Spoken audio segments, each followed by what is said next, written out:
We'd like to call to the mic, Colleen Hanabusa. Thank you, Andy. Aloha, everyone. You know, it is truly an honor to be here because to me, the Grand Rally represents the initial steps that we Democrats take towards the Unity Breakfast. And it is to remind us, because we are all here in this bandstand, that we are one party. I want to thank Russell and Joy because they are on the front line of what's going on in the Puna district. I also want to thank my good friend that I see sitting back there, and that's, of course, Reverend Tamashiro and his wife, Marlene, of the Puna Baptist Church that have done an amazing job with Puna Strong, really from 2014. That's where Puna Strong started.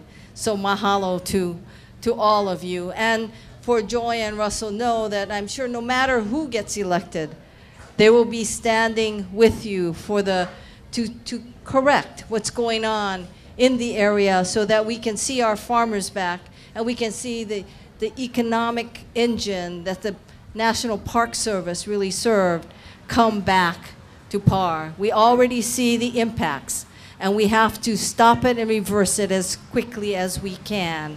And I know the congressional delegation will also pull together for that. I stand here thinking about how we have all come so very far.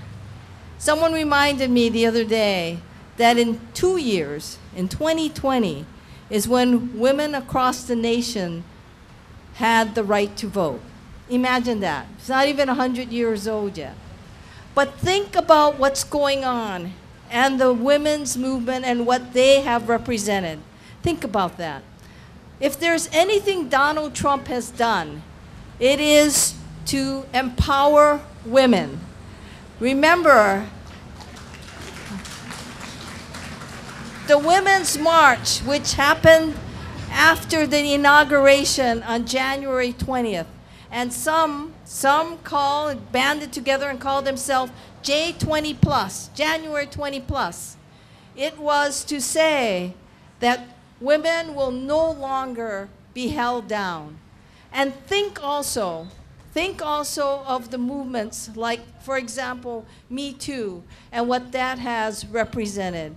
It is women who are saying, no, we are equal. But yet, think about it. We are not equal. We still are fighting for equal pay for equal work. Whether it's on the state legislative level or on the federal level, we are still not equal. Think also about all the different types of laws that have been passed. Maisie mentioned Patsy Mink. Think about Title IX and that wonderful piece of legislation. The reason I'm mentioning all of this is because of the fact that its genesis are all, I believe, with Democrats and the progressive women of the United States. That is also our future. Our future is with the millennials, the kapunas, and the next generation. So let us all take the time to listen. Let us all take the time to hear what their concerns are. And let us, as the party of the people of the state of Hawaii, be able to move forward and to be able to actually address all of the issues so we will all preserve the Hawaii that we love. Mahalo and aloha, everyone. All right, ladies and gentlemen, Colleen Hanabusa. Now our next candidate for governor, Governor David Ige.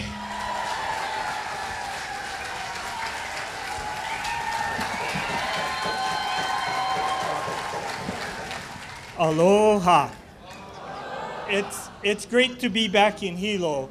You know, this is the historic Grand Rally, and I'm really proud once again to be back here in the grandstand to talk with all of you the eve of the most important election in many years. I just wanted to start by introducing my kids. You know, I really wanted them to be part of this historic occasion. Amy is right here in the front row, my oldest daughter, Lauren, and my son, Matthew. I brought them to Hilo because I wanted them to be part of this experience. You know, I'm proud to be your governor because we have worked with all of the state legislators, the mayor, the county council to really deliver a better Hawaii Island for all of you. You know, I'm proud of the work that we've done. You know, I'm not a lawyer, I'm an engineer. And this election really is about leadership. But it's leadership that engages the community, works with stakeholders, finds solutions, and gets them implemented on your behalf. You know, let's start with the economy. When I became governor, I knew that we needed to help boost Hawaii Island's economy. So restoring international flights to Ellison, Onizuka, Kona International Airport was my #1 priority. I was proud to work with Senator Schatz and Senator Hirono to work through the red tape at the federal level so we could talk about bringing international flights back to Kona. You know, I'm proud that we were able to get it done. In December of 2016, Hawaiian Airlines started 3 times a week international flights into Kona. Now, why should you care, right? Since that, we've had record visitor arrivals and visitor spendings on Hawaii Island every year since that point. You know, visitor spending on Hawaii Island has gone up by $300 million because of those international flights into Kona. And Japan Airlines started filing daily flights from Japan to Kona in September of last year. So the economy is strong, we are moving and getting things done. I just am proud because we have been working with your legislators to make investments that matter here on Hawaii Island. We have appropriated more than $1.1 billion since I've become governor, invested in infrastructure here on the island of Hawaii. I'm proud that we were able to finish the last segment of Daniel K. Inouye Saddle Highway so that we can shorten that Costco run from Hilo to Kona by 15 minutes. Right? And just yesterday, I was in Kona with Senator Lorraine Inouye and Representative Lowen and Representative Evans to bless the Queen Kahumanu Highway Phase 2 widening project. You know, we were able to finish that project after being stuck year after year after year. So I'm glad to be here in Hilo, and I just really want to ask you for your support in this election. This is a critical election. It's really about leadership. It's about working with the community. It's about engaging and getting things done. I'm proud to be your governor because Hawaii leads the country and the world in so many different areas, in the environment, in protecting our environment, in ensuring that we can turn over a Hawaii for our children that we can be proud of. Aloha, mahalo.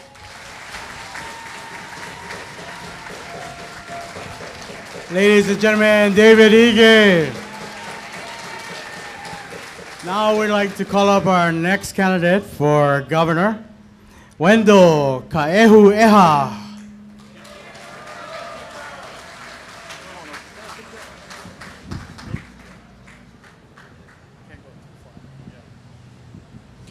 Okay, folks, we gotta congratulate both of the candidates before me. They haven't even stink about each other today. Fabulous. Anyway, I want to get started here. My name is Wendell Kaehuaea, running for governor of the state of Hawaii. And there's 6 of us on the ballot.